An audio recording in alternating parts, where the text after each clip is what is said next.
The EU has adopted a series of criteria upon which it determines whether travel restrictions should be imposed or lifted in a particular country, considering but not limited to epidemiological status and responses to COVID-19 of and by the country in the bracket.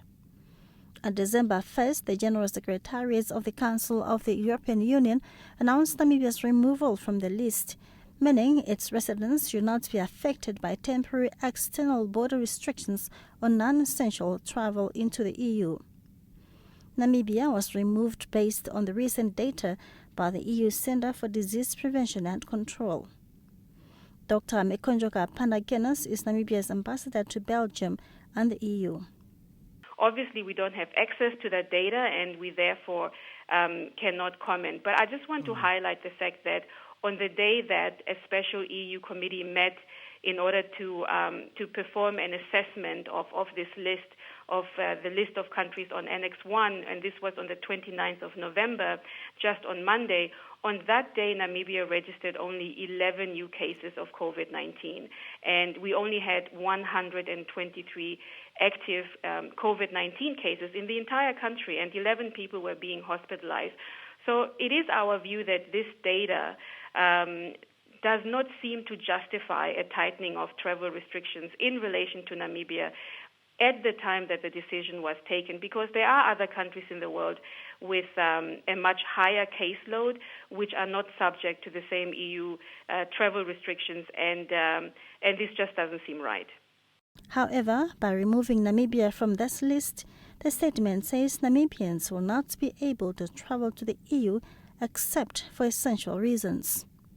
Just to give you an example of people falling into this category, they include students, diplomats, staff members of international organizations, people who have been invited by international organizations to attend meetings, professional athletes, people who are traveling for compelling family reasons, such as family reunification. Those people will still be able to travel. It's also possible to travel for humanitarian reasons, i.e. in order to seek urgent medical treatment. So there are exceptions, and it is therefore advisable for people who wish to travel to countries in the EU to familiarize themselves with those exceptions, with those details, by contacting the relevant EU embassy. The ambassador to Belgium and the EU, however, said the removal of Namibia from the list is disappointing, arguing that with a limitation to essential reasons only, most Namibians will not be able to travel either.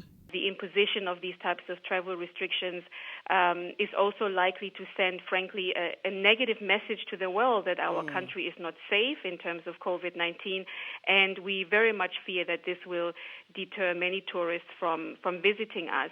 I think it's clear that our economy has suffered very much during this pandemic, and as was stated by the Ministry of Tourism a few days ago, this is really a painful blow to our tourism industry, particularly as we enter the festive season, when I think a lot of of our travel and hospitality companies would have expected an increased bookings.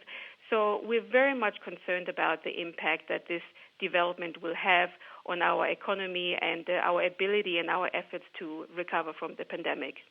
She said Namibia will continue to use diplomatic channels to talk to its partners in the EU around the matter.